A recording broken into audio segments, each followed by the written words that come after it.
Hi all welcome back to hello my Krishna YouTube channel. ಎಲ್ಲರೂ ಹೇಗಿದ್ದೀರಿ? I hope ಎಲ್ಲರೂ ಚೆನ್ನಾಗಿದ್ದೀರಾ ಅಂತ ಅನ್ಕೊತೀನಿ.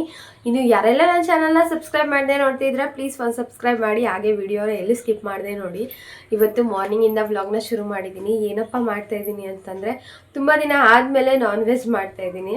ಸೊ ಹಾಗಾಗಿ ಸ್ವಲ್ಪ ಸ್ಪೆಷಲಾಗಿ ಏನಾದರೂ ಇರಲಿ ಅಂತಂದ್ಬಿಟ್ಟು ಖಾರವಾಗಿ ಏನಾದರೂ ತಿನ್ನಬೇಕು ಅಂತ ಮಾಡ್ತಾಯಿದ್ದೀನಿ. ಇವತ್ತೇನಪ್ಪ ರೆಸಿಪಿ ಮಾಡ್ತಾಯಿದ್ದೀನಿ ಅಂತಂದರೆ, ಚಿಕನ್ ಗೀ ರೋಸ್ಟ್ ಮಾಡೋಣ ಅಂತ ಮಾಡ್ತಾಯಿದ್ದೀನಿ. ಯಾಕೆಂತಂದರೆ ಇವಾಗಂತೂ 2 ಡೇಸಿಂದ ಸ್ವಲ್ಪ ಬೆಂಗಳೂರಲ್ಲಿ ಮಳೆ ಬರ್ತಿದೆ. ಸ್ವಲ್ಪ ಬಿಸಿಲು, ಸ್ವಲ್ಪ ಚಳಿ ಈ ಥರ ಇರೋದ್ರಿಂದ ವೆದರು ಸ್ವಲ್ಪ ಏನಾದರೂ ಸ್ಪೈಸಿಯಾಗಿ ಮಾಡೋಣ ಅಂತ ಅನಿಸ್ತು. ಅದಕ್ಕಾಗಿ ಚಿಕನ್ ಗೀ ರೋಸ್ಟ್ ಮಾಡೋಣ ಅಂತ ಅಂದ್ಕೊಂಡಿದ್ದೀನಿ. ಬನ್ನಿ ಹೇಗೆ ಮಾಡೋದು ನೋಡ್ಕೊಂಬರೋಣ. ಮೊದಲಿಗೆ ಚಿಕನ್ ತೊಗೊಳ್ಳಿ. ನಾನಿಲ್ಲಿ ಒಂದು ಅರ್ಧದಿಂದ 3/4 kg ಚಿಕನ್ನ ತೊಗೊಂಡಿದ್ದೀನಿ. ಅದಾದಮೇಲೆ ಅದಕ್ಕೆ 1 ಕಪ್ ಆಗೋಷ್ಟು ಮೊಸರನ್ನ ಹಾಕ್ಕೊಳ್ಳಿ, ಮತ್ತು ಒಂದು ಸ್ವಲ್ಪ ಉಪ್ಪು, ಮತ್ತು ಒಂದು ಅರ್ಧ ಟೇಬಲ್ ಸ್ಪೂನ್ ಆಗೋಷ್ಟು ಅರಶಿನ ಹಾಕ್ಕೊಂಡು ನೀಟಾಗಿ ಮಿಕ್ಸ್ ಮಾಡ್ಕೊಳ್ಳಿ. ನೀಟಾಗಿ ಮಿಕ್ಸ್ ಮಾಡ್ಕೋಬೇಕು. ಅದು ಫುಲ್ ಎಲ್ಲ ಮೊಸರು ಮತ್ತು ಅರಶಿನ ಎಲ್ಲನೂ ಚಿಕನಿಗೆ ಹಿಡಿಬೇಕು. ಆ ಥರ ಮಿಕ್ಸ್ ಮಾಡ್ಕೊಳ್ಳಿ. ಮಿಕ್ಸ್ ಮಾಡಿಕೊಂಡು ಒಂದು ಅರ್ಧ ಗಂಟೆ ಫ್ರಿಜ್ಜಲ್ಲಿ ಮ್ಯಾರಿನೇಟ್ ಮಾಡೋಕ್ಕೆ ಅಂತ ಇಟ್ಬಿಡಿ, ಮುಚ್ಚಿಟ್ಬಿಡಿ. ಒಂದು ಅರ್ಧ ಗಂಟೆ ಫ್ರಿಜ್ಜಲ್ಲಿ ಇಟ್ಬಿಟ್ರೆ ಅದು ಮ್ಯಾರಿನೇಟ್ ಆಗೋಷ್ಟೊತ್ತಿಗೆ ನಾವಿಲ್ಲಿ ಮಸಾಲೆ ಎಲ್ಲ ಒಂದು ಸ್ವಲ್ಪ ರುಬ್ಕೊಬೋದು.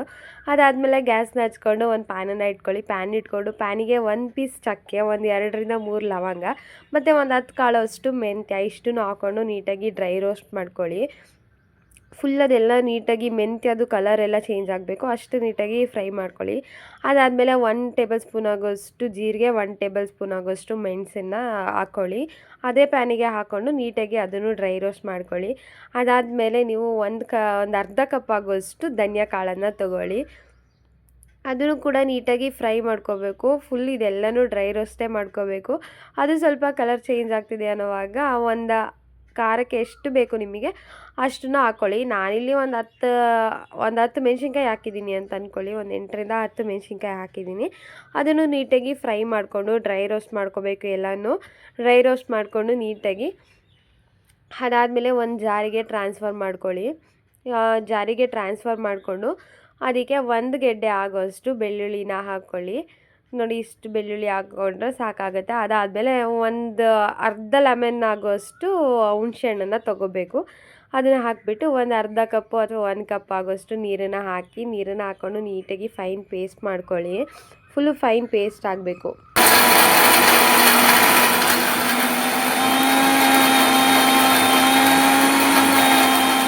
ಅದನ್ನು ಸೈಡಿಗೆ ಇಟ್ಕೊಂಡು ಅದಾದಮೇಲೆ ಮತ್ತೆ ಗ್ಯಾಸನ್ನು ಹಚ್ಕೊಳ್ಳಿ. ಗ್ಯಾಸನ್ನ ಹಚ್ಕೊಂಡು ನಿಮಗೆ ಯಾವ ಕನ್ವೀನಿಯೆಂಟ್ ಆಗುತ್ತೋ ಅದು ಪಾತ್ರೆನೇ ಇಟ್ಕೊಳ್ಳಿ. ಆದಷ್ಟು ಬಾಣಲಿ ಇಟ್ಕೊಂಡ್ರೆ ತುಂಬ ಒಳ್ಳೆಯದು.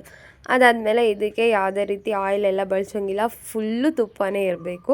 ಒಂದು 2 ಟೇಬಲ್ ಸ್ಪೂನ್ ಆಗೋಷ್ಟು ತುಪ್ಪನ ಹಾಕ್ಕೊಳ್ಳಿ. ತುಪ್ಪ ಕಾಯ್ದಮೇಲೆ ಸ್ವಲ್ಪ ಸೋಂಪು ಹಾಕ್ಕೊಳ್ಳಿ. ಸೋಂಪು ಹಾಕ್ಕೊಂಡು ಅದಾದಮೇಲೆ ಸ್ವಲ್ಪ ಕರಿಬೇವಿನ ಸೊಪ್ಪನ್ನ ಹಾಕ್ಕೊಳ್ಳಿ.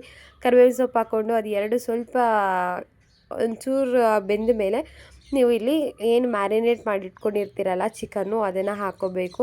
ಇದಕ್ಕೆ ಯಾವುದೇ ಥರ ನೀರನ್ನು ಹಾಕಬಾರ್ದು ಮತ್ತು ಯಾವುದೇ ಥರ ಆಯಿಲ್ ಹಾಕಬಾರ್ದು.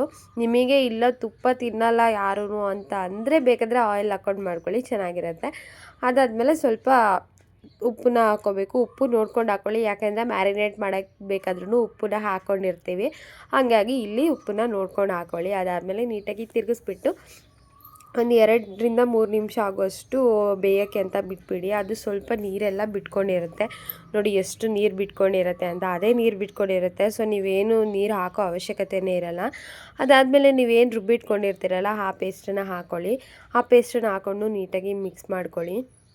ನೀಟಾಗಿ ಮಿಕ್ಸ್ ಮಾಡಿಕೊಂಡು ನೀವು ಉಪ್ಪು ಖಾರ ಎಲ್ಲ ಕರೆಕ್ಟಾಗಿದೆಯಾ ಅಂತ ಒಂದು ಸರಿ ಎಲ್ಲ ನೀಟಾಗಿ ಚೆಕ್ ಮಾಡ್ಕೊಳ್ಳಿ.